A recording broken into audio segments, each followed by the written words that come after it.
7 মাসের এই গর্ভবতী মহিলা ওয়েট লিফটিং এ ব্রোঞ্জের পদক জিতলেন। মারা ইচ্ছে করলে যে সব পারেন তার একবার প্রমাণ করে দিলেন সোনিকা ইয়াদব। শুনে চমকে উঠলেন নিশ্চয়ই। আসুন তাহলে আজকের এই ভিডিওর মাধ্যমে সোনিকা ইয়াদবের গল্পটা আপনাদের বলি। সোনিকা ইয়াদব 2014 সালে দিল্লি পুলিশে কনস্টেবল হিসেবে নিযুক্ত হন তিনি।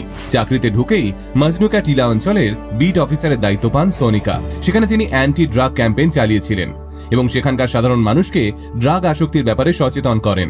শুধু তাই নয়, নেশামুক্তির কেন্দ্রগুলো ঠিকঠাকভাবে কাজ করছে কিনা সেই ব্যাপারেও বিশেষ নজর রেখেছিলেন সোনিকা।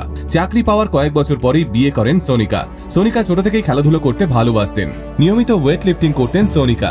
তার ইচ্ছে ছিল তিনি all India police weight lifting এ নাম দেবেন এবং দিল্লি পুলিশ ও নিজের ডিপার্টমেন্টের নাম উজ্জ্বল করবেন। সেই মতো সোনিকা ট্রেনিং শুরু করেন।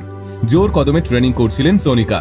সেই সময় নিজের কিছু শারীরিক পরিবর্তন লক্ষ্য করেন তিনি। প্রথমে তেমন গুরুত্ব না দিলেও কিছুদিনের মধ্যেই রুটিন চেক আপ করাতে যান সোনিকা। চেক আপের পর ডাক্তার জানায় সোনিকা অন্তঃসত্ত্বা। এই খবর সোনিকার জীবনে আনন্দ এবং বিষাদ দুটোই বয়ে এনেছিল। একদিকে ছিল মা হওয়ার আনন্দ, আর অপরদিকে ছিল লিফটিং চ্যাম্পিয়নশিপের নাম না দিতে পারার দুঃখ। কিন্তু এত সহজে ছেড়ে দেওয়ার পাত্রী নন সোনিকা। এরপর তিনি সমাজ মাধ্যম থেকে জানতে পারেন লুসি মার্টিনের ব্যাপারে। লুসি মার্টিন অন্তঃসত্ত্বা থাকাকালীন ওয়েট লিফটিং চ্যাম্পিয়নশিপের নাম দিয়েছিলেন।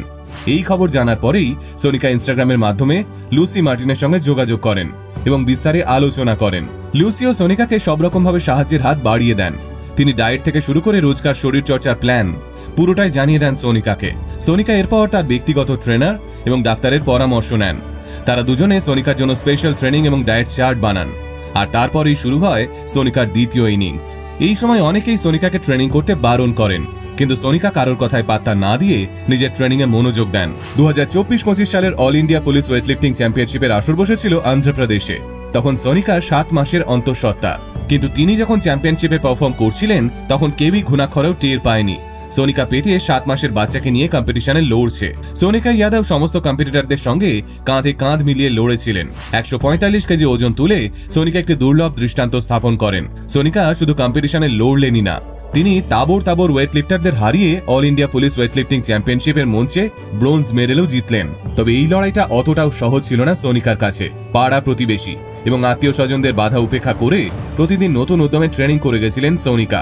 সোনিকার কথা অনুযায়ী, আমি চাই না গর্ভাবস্থাকে একটা বাধা হিসেবে দেখা হোক। সত্যি তো, সন্তানের আগমন যে কোনো মায়ের কাছে খুশির খবর।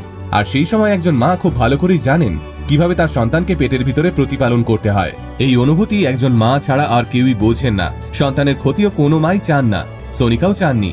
তাই বিশেষভাবে নিজের শরীরের উপর নজর রেখেছিলেন এবং সবশেষে নিজের জেদের উপর ভর করে ওয়েট লিফটিং চ্যাম্পিয়নশিপে ব্রোঞ্জ আনেন। মায়েরা আসলে চেষ্টা করলে সবই পারেন। একজন মায়ের থেকে দৃঢ় মানসিকতার মানুষ আর দুটো হয় না। তবে এমন রিস্ক নেওয়ার আগে অবশ্যই এক্সপার্ট ওপিনিয়ন নেওয়াটা বিশেষ জরুরি। গোটা আল্টিমেট মোটিভেশন টিম কুর্নিশ জানায় সোনিকা ইয়াদবকে, আপনি ভালো থাকুন ম্যাম, আর এইভাবেই নিজের লক্ষ্যে অনড় থেকে আমাদের দেশের কোটি কোটি মহিলাকে উদ্বুদ্ধ করুন।